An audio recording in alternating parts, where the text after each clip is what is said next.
Hello everyone and welcome to the first ever, well I guess there's been other videos on this channel, but first ever Tyog pod. So this will be a series I'm going to start, just going to be talking about college football, college basketball, basically anything sports related, and basically so this is going to be episode 1. I'm not going to put a set schedule behind when I'm going to put these out because it'll probably just be whenever I have, enough gathered up to start, to have a thing and have an episode. And this one's kind of a little off the cuff. I really just don't really have much necessarily, information much. I haven't researched anything, which will not be the case most of the time. I'll have researched things. I'll have, made a lot of notes on what I'm talking about. But today I thought, I'd just make the first one, the first one's about something I'm very halfway knowledgeable about, I would say. Purdue football. So last year I made a couple videos where I talked about, in the early part of the season, then I kind of ended up not having as much time. But I made a couple videos talking about all my reaction to things, whether it be, I think it was like a Penn State game and a couple other things. But, so this year I'm going to try to do that to every game. Again, I have a little less going on in my life this year. Moving forward, I have more time, and more opportunities, I guess, to record this. But anyway, let's start Purdue football. So we're going to talk about kind of this season and what I, without doing much research, without looking into much, kind of expect, or to have, what are my initial thoughts without diving too much into anything. Of course, we'll have another one of these probably right before the season where I delve into, more, stats and, kind of the landscape, which the landscape seems to be changing a lot in the Big Ten, with Harbaugh maybe facing a 4-game suspension and Fitzgerald fired, and now there's reports that PJ Fleck might be under, starting to get looked at, also for running a toxic cultured program. So there's a lot kind of going on in the Big Ten. And so, obviously right now it's, July, in the end of July here, there's a lot still to be decided on, for who's going to be starters and stuff like that, but also, a lot to still happen. But anyway, so with Purdue football, obviously last year they had a great season. Any season you could be competing, I know that they didn't really stack up against Michigan all that well in the Big Ten championship game. But as a Purdue fan, the fact that they were there was incredible. Last season was truly a season that I think a lot of Purdue fans haven't been able to experience in a long time, where, you look at your team and you say, this team has, this team's good. I know they kind of, down the stretch, they had their problems. They were inconsistent at times. But the fact is that there was a lot of games that even the games they lost, they could have won. And the Michigan game, I think there was a lot of things that could have gone differently too. So they were in every, most of their games. They played well every week, and they gave us a season that I think as a Purdue fan won't forget very often, or won't forget. So, I think moving on now, you lose, a lot of the guys who made that season special. But at the same point, I think that's going to show. I think this year's going to definitely be a rebuilding, so to say, here. And I say that because it's going to be rebuilding kind of using guys that do have some experience. Hudson Carr, I think, is a great thing, a great piece that that's transferred in. I think he brings some experience to, playing high-level college football, which I think Purdue really didn't have otherwise. So I really do think that was a great piece that, and I think they have some I still have some receivers, TJ Sheffield in particular. I think he'll end up having a great season. And, it does think that Brock Thompson ended up having to retire. I think that would have been a piece that you'd had him this year and even last. You'd have another number one receiver. Obviously, you bring back Devin Mockabee. That was an incredible, that making sure that he stayed, I think, was on Coach Walters' first thing. Hey, I know, I think that was like his first thing. Literally one of the first things he did is make sure, hey, you're on scholarship now. So retaining him was very key and very important. And, it's obvious why. He was just, flat out, he won Purdue football games last year. When O'Connell was having issues, I think O'Connell just was inconsistent. But there was definitely there was always consistency for number 45. So, I mean, I'm excited to see how his career plays out. I mean, I think by the end of it, he'll, if not this year, by next year, he'll be an all Big Ten back. I think I might have already been. But, again, I haven't really done much research. But the whole point is he's an all Big Ten back. I mean, and Purdue hasn't had one of those in a long time, So I think that's exciting. Again, and from that perspective, I do think they return some guys and bring some guys in that could be, and again, I don't know if it's going to be this year they make, a huge leap. I mean, but here in the next coming years, I mean, these guys got 2 or 3 years, to kind of develop and, kind of reload. And again, I know things get a little, I know this is the last year of the East and West format where, let's be honest, the East and West is a lot easier than the East, and that's going to help. But at the same point, Purdue does play Ohio State and Michigan, so it's not like they got any favors. And they don't play Michigan in the first 4 games of the season, so they will have to face, a Jim Harbaugh-led Michigan team. So, and Ohio State, I know Ohio State's at home, but let's be honest, that's not a game you can look at and say just because Purdue beats them every once in a while at home doesn't mean it's a guarantee. So, I do think there's a lot of tough games on the schedule. Even Fresno State, I think they won like 9 games or something last year, so they're a threat. Syracuse, obviously, the first half of last year, they were a top 25 team, and they kind of just fell apart. And then, actually, Syracuse last year was undefeated at the beginning of the year, so there's that. But I think they kind of fell apart. And then Virginia Tech is Virginia Tech. I mean, having to go play them in Blacksburg, I mean, that's always going to be a tough game. And I would assume at some point they're going to have to turn things around and put that program back on the map at some point. So that's going to be tricky. So I do think your 3 non-conference are tough, and although the Big Ten West is easier than the East, it's still not a gimme. I mean, there is some turmoil, yes. Obviously with Northwestern, and possibly Minnesota if any more comes of that. But at the same point, I think Wisconsin's going to get back to being Wisconsin. I think last year was just an outlier in terms of a very consistent program. Nebraska, I don't know if they'll be great this year. I think Matt Rule will turn that program around. I mean, he's turned every single other program in college football around that he's touched, so I don't see why he couldn't do it with probably the most prestigious one he's touched, but you never know. I mean, Scott Frost was turning UCF around, and that obviously didn't translate, but I do think Matt Rule, he has experience, coaching in a big conference and turning a big conference team around. So I think he'll get Nebraska at least back to being, I think maybe not, maybe that isn't this year, but I think Nebraska will be back to at least, being a team where you look at your schedule and go, you don't automatically go, well, that could be, it's back to that team's going to be tough, and I think that's what he's going to turn it back to.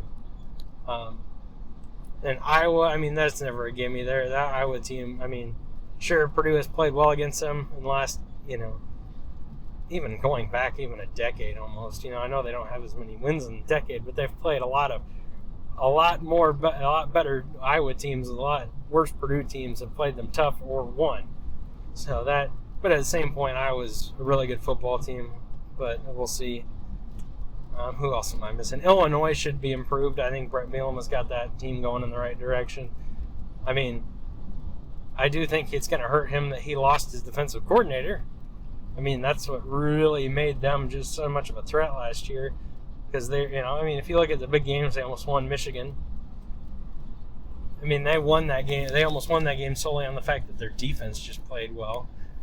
But yeah, the Big Ten West is, although it's not the Big Ten East, it's still going to be tough. So, expectations I think are going to be low. But at the same point, I think Coach Walters will put a product on the field that I think that will at least go out there and compete every week.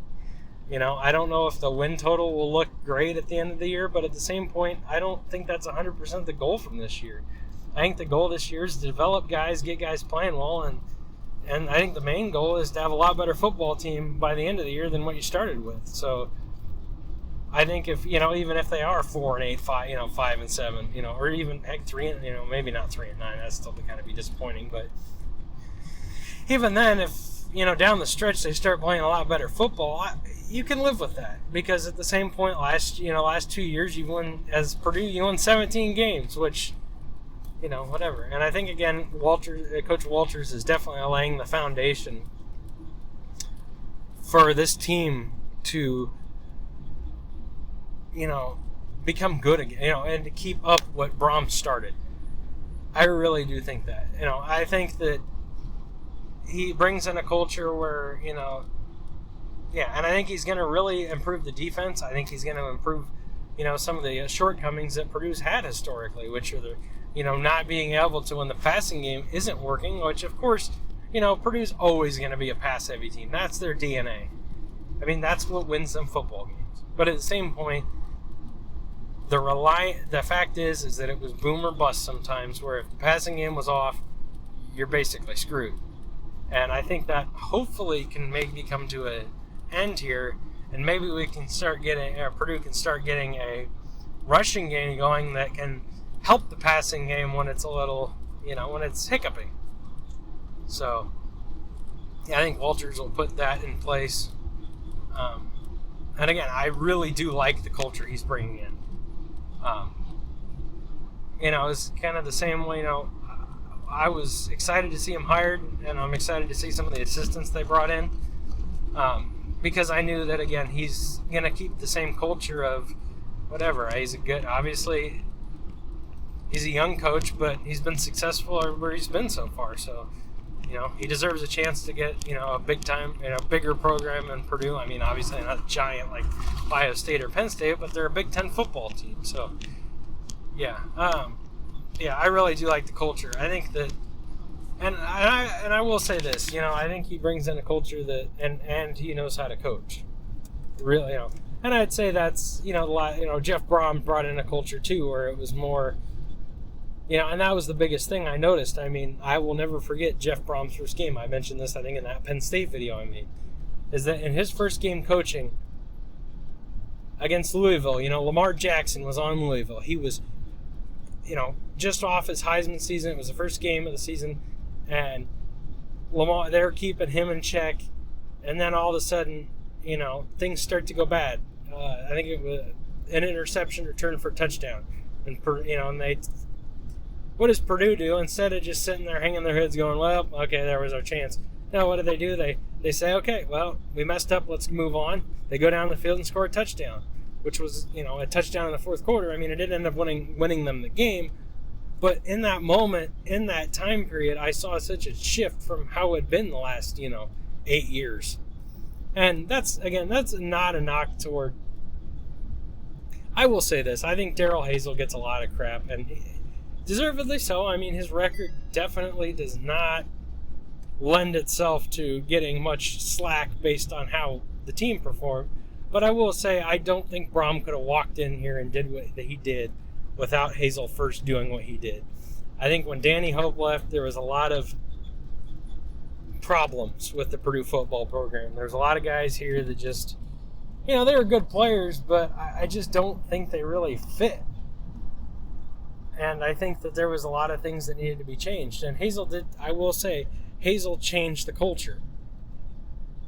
Did he change it? Did he have everything, did he change it 100% to the point where it was a winning culture? No, but he at least got it moving on the right direction. And I think looking back at it now, again, the wins weren't there and his X's and O's coaching wasn't the best. I will say I don't think Brom would have been able to do what he did if it wasn't for Hazel changing things and saying this is the direction we need to go in. We need to get guys, that aren't necessarily, we don't need to be getting the guys that all the Florida schools have passed up and all these other guys.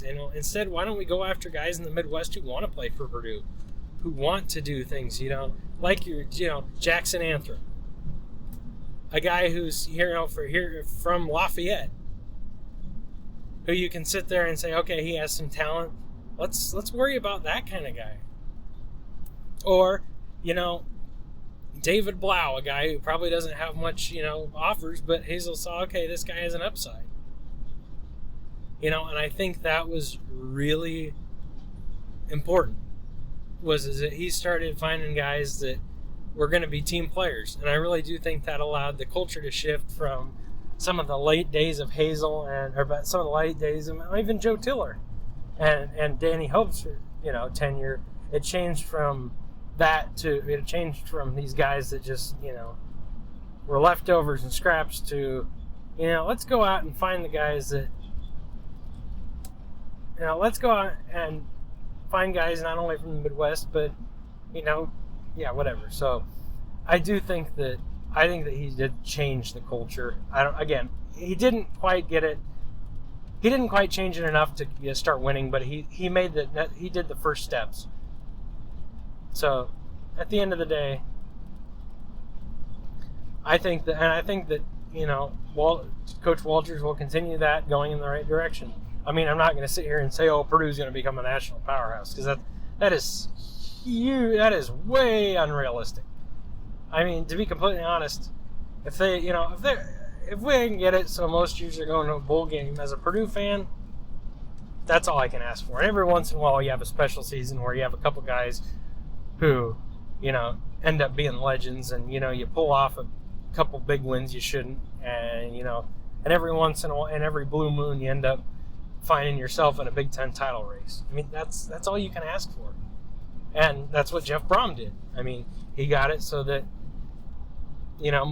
what was it? I mean, I don't really count 2020. If you take 2020 out of the equation, 4 bowl games and 5. In 2020, again, I'm going to say that because there was a lot of stuff going on, obviously with COVID and all that.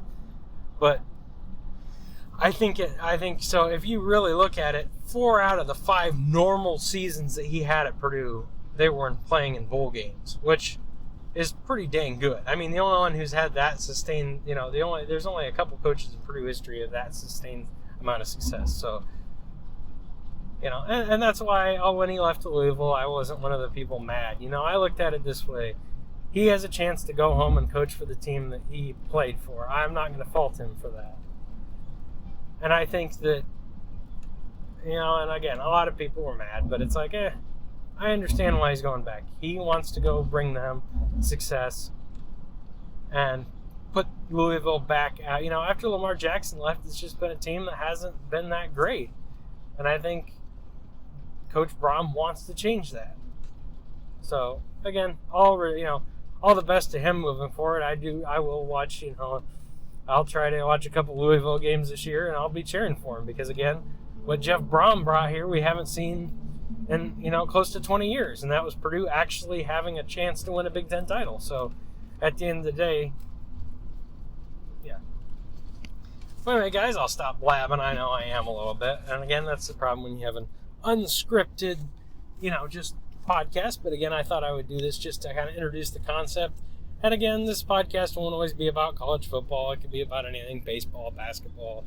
It'll be sport related most likely, but it'll be various, things going on, and who knows, maybe we'll have episodes, talking about, Cubs baseball. I'm a fan of the Cubs, and they're starting to do a little better right now, so maybe we'll have discussion. Maybe we'll have an episode on hopefully maybe a playoff push. Who knows? I'm hoping that ends up the case, but they're playing pretty well right now, but we'll see.